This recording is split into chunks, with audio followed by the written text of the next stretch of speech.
Okay, so we do question 15.7.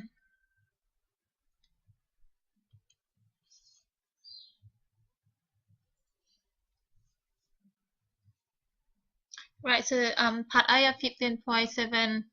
So the question giving you a demand function Q equal to 150 minus P. Right, so if we rearrange this, it will get P equal to 150 minus Q, where Q is the total output of firm 1 and firm 2. Okay, so we have two firms in the market. And part A asking you to compute the subgame perfect equilibrium of the stack coverage, where firm 1 is moving first, and then firm 2 will be choosing the quantity accordingly. So we have a stack coverage game where firm 1 is a leader and firm 2 is a follower.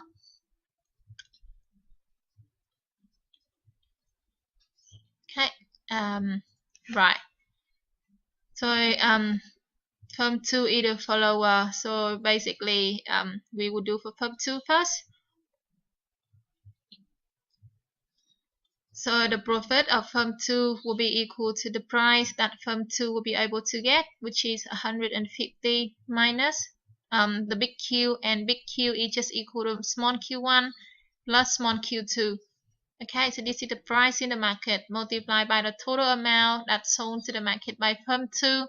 And the question assumes there isn't any cost, so we don't have any cost of production. So that's the profit for the firm. So the firm will be trying to maximize the profit. So we differentiate the profit function with respect to Q2. You will be able to find the quantity of Q2 that will be maximizing the profits for the firm. Okay, so if I differentiate this profit function with respect to Q2, I'll get 150 minus Q1 minus 2Q2, and I'll make it equal to 0. Now if I rearrange it, I'll get Q2 equal to 150 minus Q1 divided by 2. So this is the best response function of firm 2. Basically means given the quantity Q1 chosen by firm 1, this is how much firm 2 should be choosing in order to maximize the profit. So I'll call this is the best response function for firm 2. Okay, now that's done for firm 2. I come to firm 1. Alright, so I'll put a star here to indicate that we have an optimal point. Okay, so now come to firm 1. The profit of firm 1 again is 150 minus Q1 minus Q2, which is the price multiplied by Q1. Again, there isn't any production cost. Alright, so firm 1 is the leader, so he knows that given the quantity chosen by his firm, the other firm will be choosing the quantity according to this best response function over here. So by being the first mover and knowing that information, he will be able to take into account that information in choosing his quantity in order to maximize his profit. So he is not taking Q2 as given anymore. He now knows some information about Q2, and he will just be using that information in order to maximize the profit. So he knows that Q2 will be a function of his firm's product, his firm's quantity. So we just have to substitute Q2 equal to 150 minus Q1 divided by 2 into this and multiply by Q1. Okay, so firm 1 is a leader, so firm 1 doesn't take Q2 as given anymore. He knows some information about Q2 according to the best response function of firm 2. Alright, so if we simplify this, we will get 150 minus 150 divided by 2, so you get 75 minus Q1 minus here will become plus Q1 on 2, so that you get minus Q1 on 2 multiplied by Q1. And now the firm will be choosing the quantity Q1 in order to maximize the profit. Okay, so first order condition will be 75 minus Q1 star equal to 0, and therefore Q1 star will be equal to 75.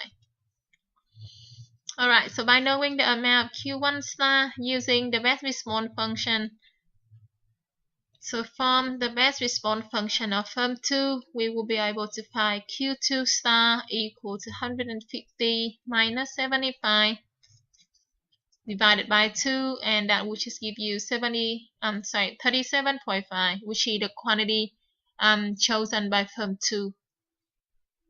Alright, so that's it, a Steikerbach equilibrium, where firm 1 will be choosing 75 and firm 2 will be choosing 37.5. Right, so part B.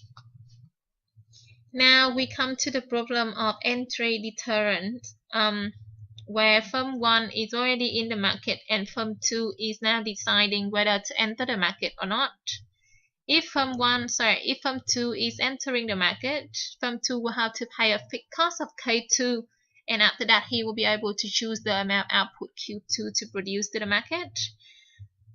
Okay, so question asking you to find the values of K2 above which firm 1 would prefer to deter the firm 2's entry.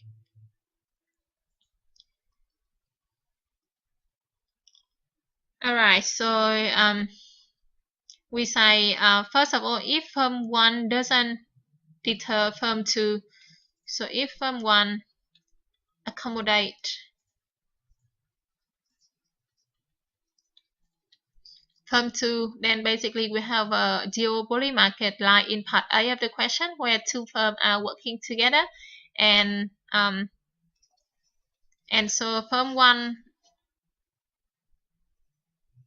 will be producing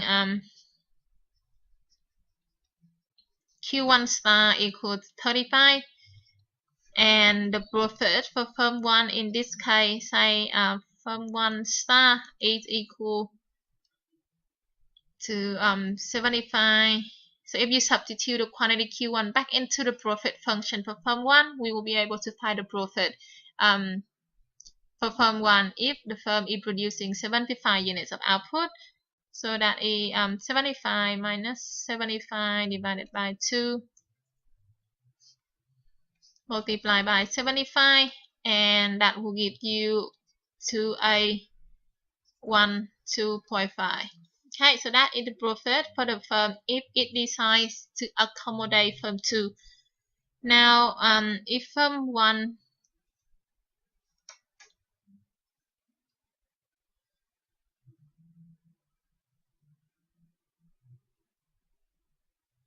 okay, so if firm 1 decide to deter the entry of firm 2, so basically try to force firm 2 to be staying out of the market, then firm 1 will have to produce more output in order to make firm 2 not profitable to enter the market. Okay, so firm 1 can deter the entry of firm 2 by increasing the level of production firm 1 would want to supply to the market.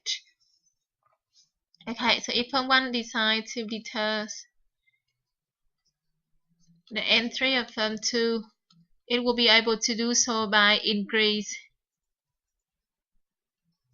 the amount of Q1 the firm would want to produce to the market. So increase Q1 to Q1 bar.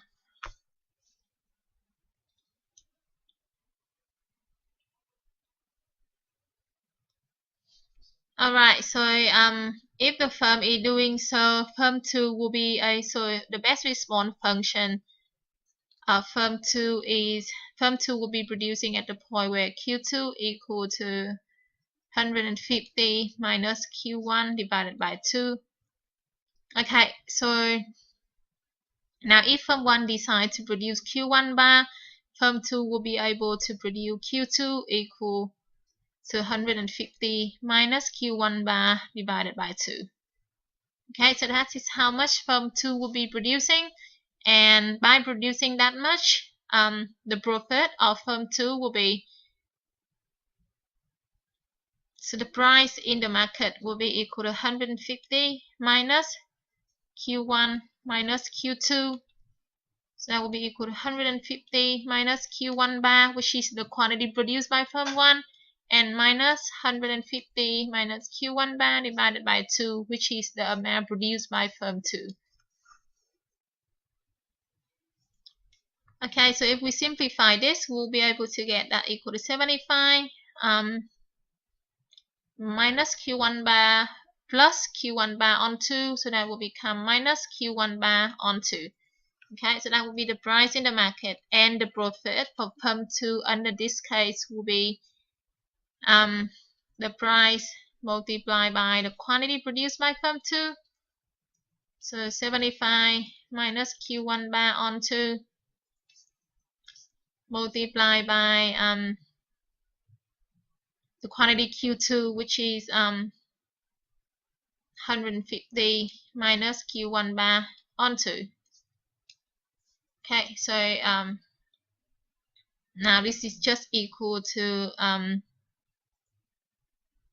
150 minus Q1 bar onto the whole thing square.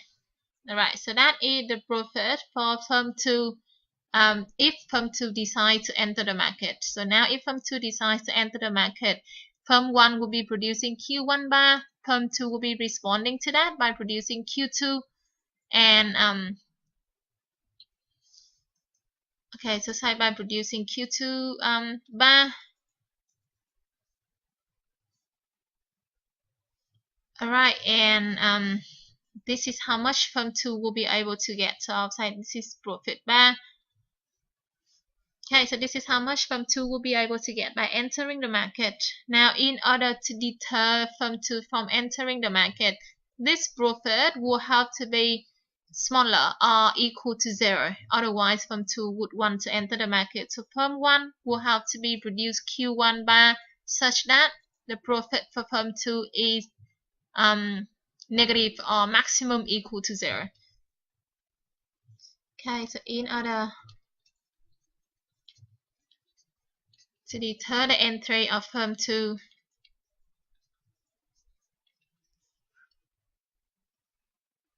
Q1 bar will have to be such that profit of firm 2 by entering the market is smaller or equal to 0. Okay, so 150.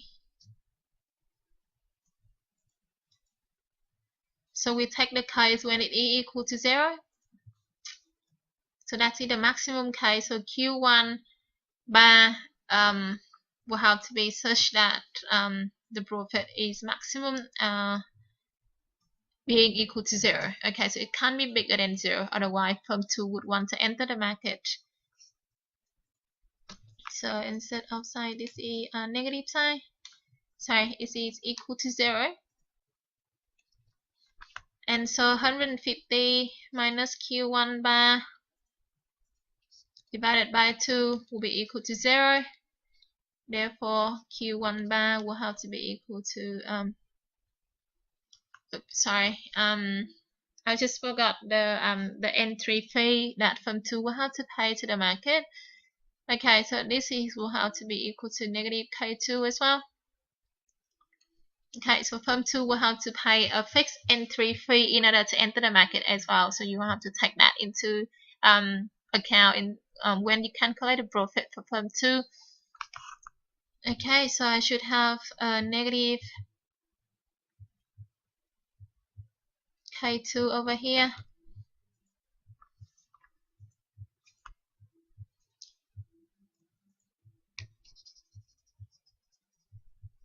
Okay, so I'll get rid of that.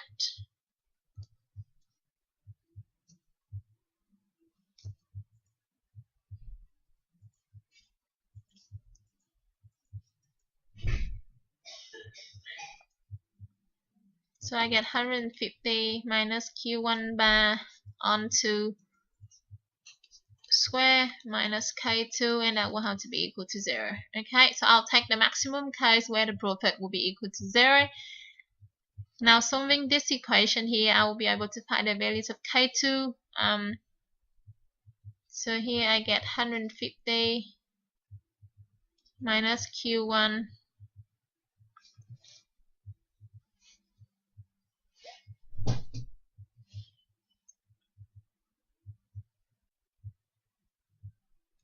bar onto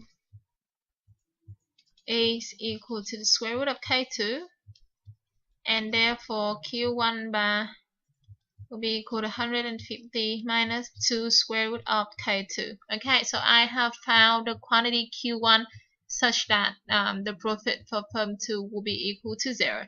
So this is how much the firm 1 should be producing in order to make firm 2 profit be equal to 0, and firm 2 wouldn't have any incentive to enter the market. Okay.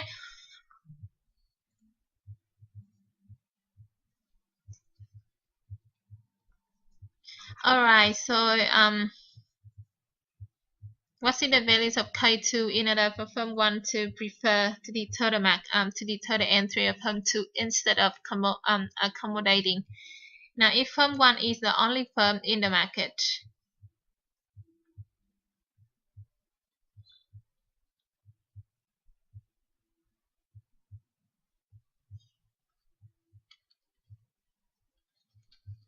okay, so if firm 1 is successful in deterring the entry of firm 2,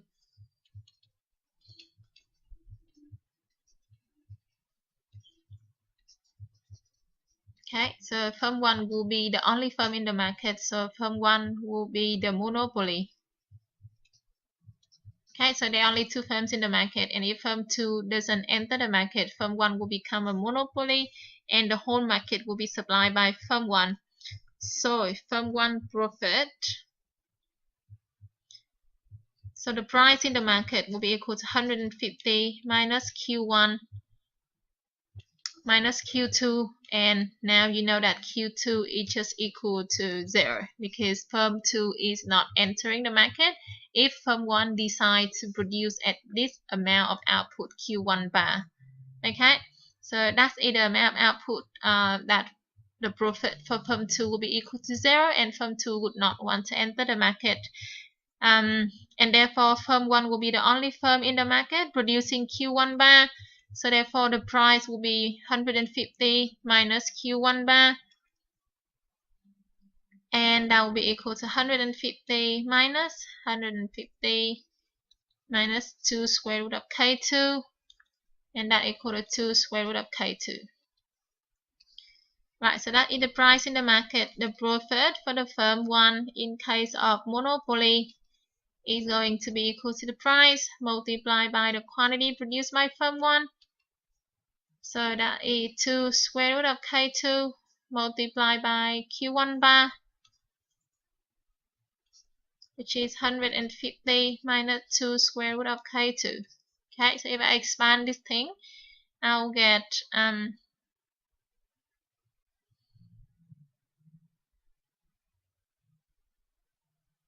300 square root of K2 minus 4 K2. Alright, so now this is the profit firm 1 will be able to get if he decides to deter firm 2 entry.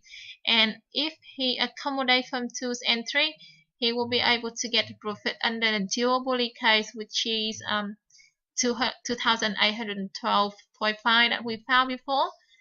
So firm 1 will only prefers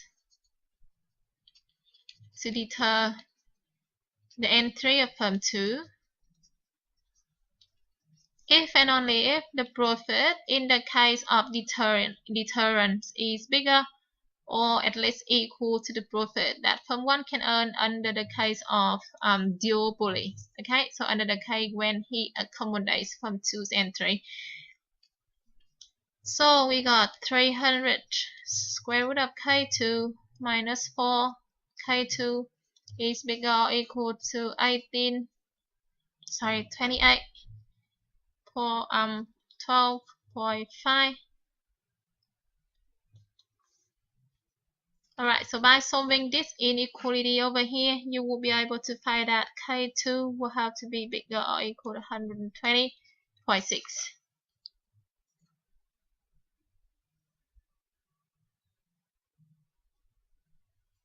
Alright, so there should be another upper limit, but we only care about a lower limit because we want to find the minimum amount of entry fee above which the firm would prefer to deter the entries of the other firm.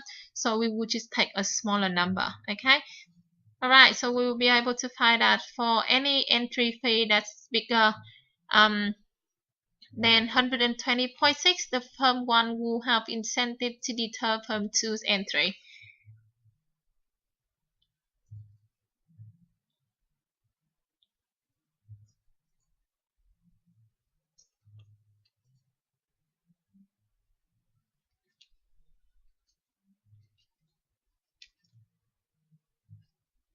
Okay, 0.6, firm 1 will be first to deter firm 2's entry.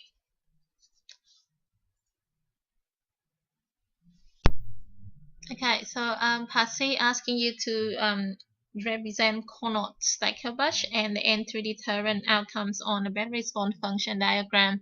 Okay, so we're going to draw a graph.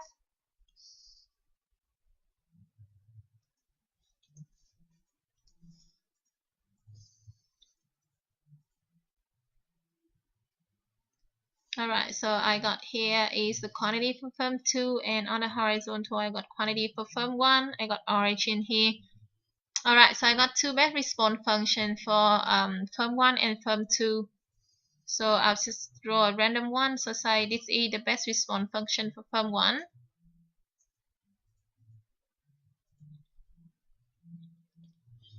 And I will just draw another one, say see the one here.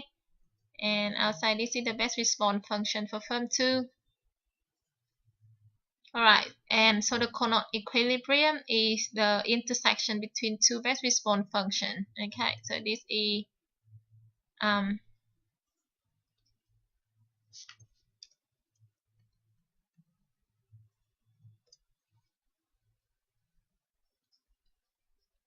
okay, how do we draw the Stackelbush equilibrium? So in the Stackelbush equilibrium, firm 2 best response function is still the same line in the Cournot equilibrium. So firm 2 best response function is still saying the same. Alright, so now firm 1, so I will draw a few isoprofit curve for firm 1. Now isoprofit curve is the curve that giving you all the combination of the quantity chosen by firm 1 and firm 2 that would result in the same profit for firm 1. Okay, so that's in the isoprofit curve for firm 1. So I will draw a few one.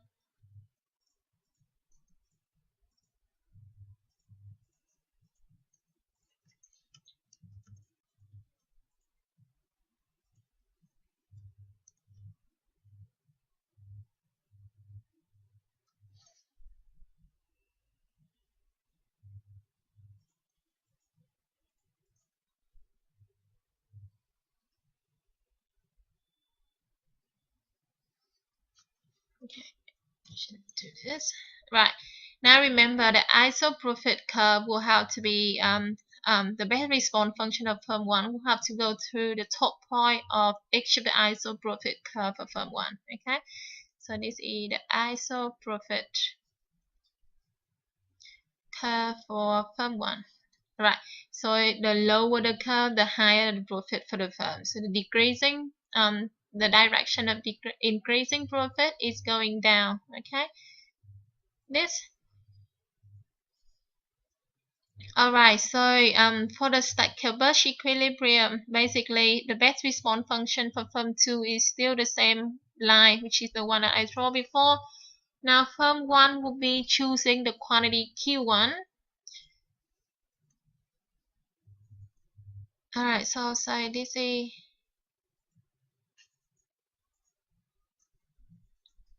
quantity under the Cournot-Nash equilibrium. Okay, Q2 under the Cournot-Nash equilibrium. Now for the Stackelbush, firm 1 will be choosing the amount of Q1 in order to maximize the profit, given that he knows the best response function of firm 2. So I will be knowing your best response function. I will be choosing my quantity in order to maximize my profit. Now if you're looking at the isoprofit line for the firm 1, the lower the curve is, the higher the profit for the firm. So the firm will try to choose the lowest curve possible. So say if firm 1 is picking a point, like a random point somewhere here, so I'll use the green color. So if I'm picking a random point somewhere here,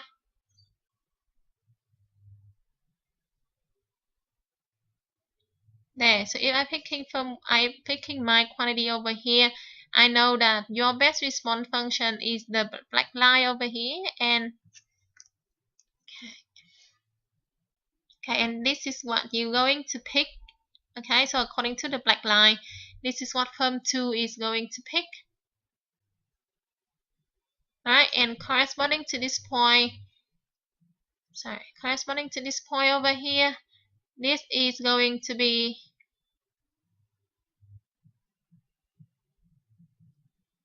alright, so I'll draw a little bit better. So according to that point, this is going to my isoprofit curve corresponding to that point. Okay, and if you're looking at this isoprofit curve, can the firm do better than this point? Alright, so say if the firm is choosing a point somewhere here, we see the tangent between one of the isoprofit line and the best response function of firm 2. So I'll use the red color again. Okay, so if firm 1 is producing at this quantity, now the best response function for firm 2, so this is the best response curve, firm 2 will be producing at this quantity. Okay, so say this is Q2, and corresponding to this point, the isoprofit line is going to be this line over here.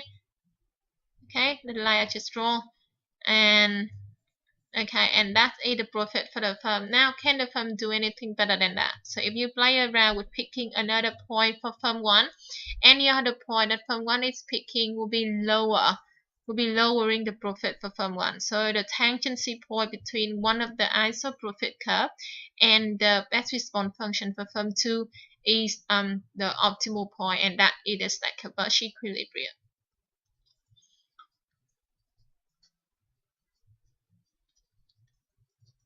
Okay.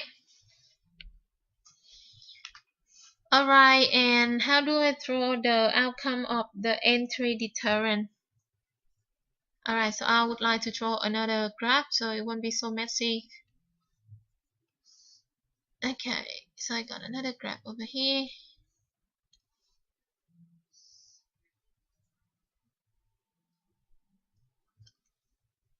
So I got Q2 on the vertical and I have Q1 on the horizontal. Okay, so I got two best response function again.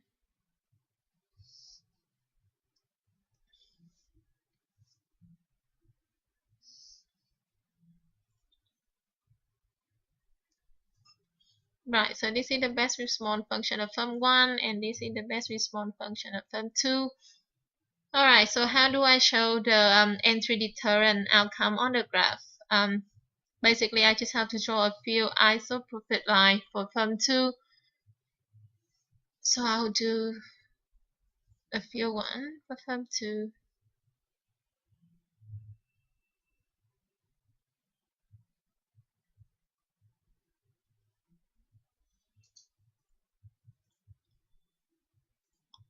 Okay, so this is the case where, right, so we know that again, this is the Cournot-Nash equilibrium, the intersection over here, okay? Now, what's in the entry deterrent outcome? So I'll draw a few isoprofit curve for firm 2. So it will be somewhere like this. So not really good. Alright, so you know that again, the isoprofit curve for firm 2 will have to be, so the best response for firm 2 will have to be going through the top of each of the isoprofit curve for firm 2. Alright, so I'll say this isoprofit curve corresponding to the profit of firm 2 equal to 0, and this one is corresponding to the profit bigger than 0. Okay, again, the closer to the left, the higher the profit for firm 2. Okay, so this is the direction of increasing profit for firm 2, and this is isoprofit line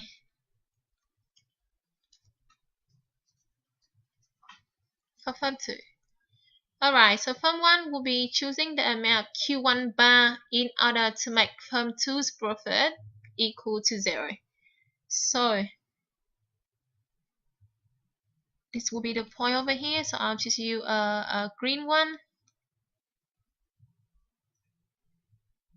Okay, so I'll say if firm 1 is choosing the quantity Q1 bar over here, best response function of firm 2 will be on the best response curve, and therefore firm 2 will be choosing to produce this point. So this is Q2 bar, and at this point firm 2 will be getting 0 profit. Okay, and that's in a point where firm 1 will be able to deter firm 2's entry. So this is the entry deterrent equilibrium.